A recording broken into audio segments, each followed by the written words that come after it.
Welcome everyone, and thank you for joining us tonight for another evening of Take 5. My name is Hope Wayne, and this month we've been talking about finding hope. Tonight you will hear from another friend of mine, Kristi Henkelmann. Kristi has been attending Amazing Grace Fellowship for about 8.5 years. Just a fun story about Kristi is that a couple years ago, I went to pick out some decorations for my wedding with our wedding planner, Allie, who works here at the church, and Kristi tagged along. I had met her before, but didn't know her all that well. She has a real eye for things and ended up being a huge help that day. She made us feel celebrated and was able to capture our vision so that our decorations were spectacular. Another interesting thing about Kristi is that she also is a teacher. In fact, both Kristi and her husband Dustin are teachers. Kristi teaches kindergarten at Rock Creek Elementary and Dustin teaches English at Canyon Ridge High School. They are just an incredible influence on their students. Kristi and Dustin also have the most adorable 2.5-year-old daughter named Lucy. Hi everyone, I'm Kristi Henkelmann, as you heard from Hope a second ago, and I'm speaking on finding hope today.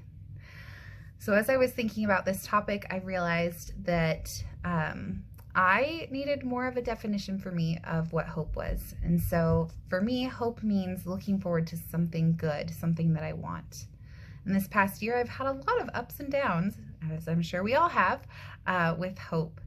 And so I realized that those ups and downs are mainly caused because I'm putting my hope in worldly things. For example, I was thinking I was gonna lose my job as a kindergarten teacher because of rezoning.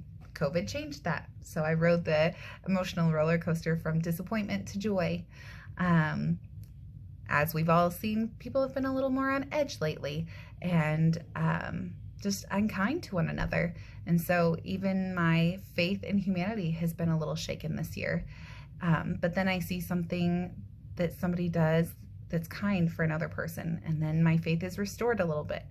And so, like I said, I am putting my faith in things like my job, my finances, people, but those are all worldly things. And God says not to be disappointed when the world lets you down, because it is ultimately fallen. But he does offer us an everlasting and stable hope that we don't have to ride a roller coaster on. It's him.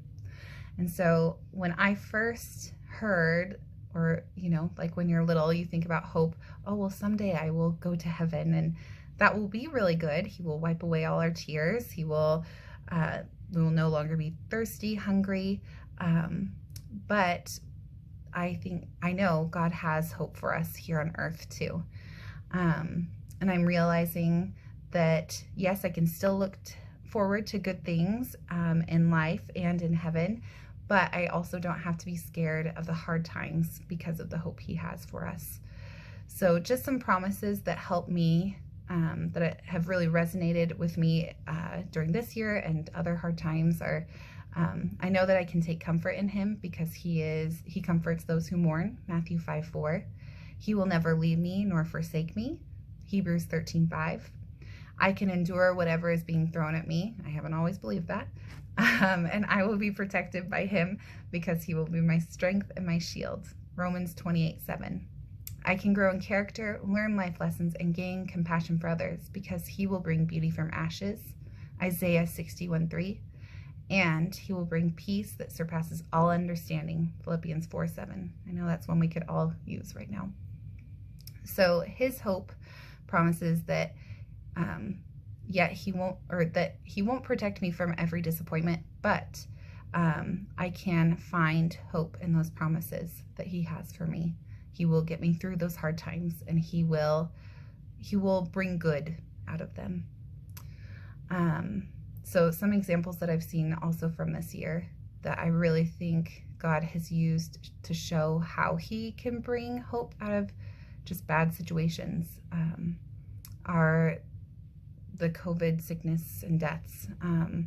We had one that affected our family, and he brought our family members together, and we all got to be there to say goodbye together and grieve together.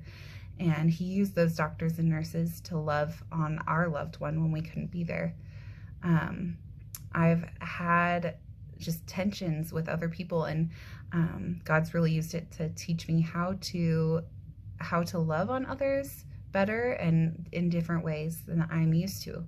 And so even though these things have been hard, God has still brought good from it. And I think that is part of the hope that we can have in Him. So when I look around, it's still easy to focus on the negative, the hard, and the unimaginable, or what would have been imaginable a year or two ago. And it's easy to feel hopeless, honestly. But I know that my focus affects how hopeful I am. And when I place my hope in Christ instead of in the world, my financials, in my job, and people, if I place my hope in Him, I'm not going to be riding that emotional roller coaster like I do when I place my hope in those things. But God's hope is a stabilizing, constant force that I can thank Him for in good times and bad. And so He's there through it all. And where God is, there's hope. And if we seek hope, we will find it, even when it's a little bit harder to find. Thanks for listening, and I hope that, again, this resonated with you.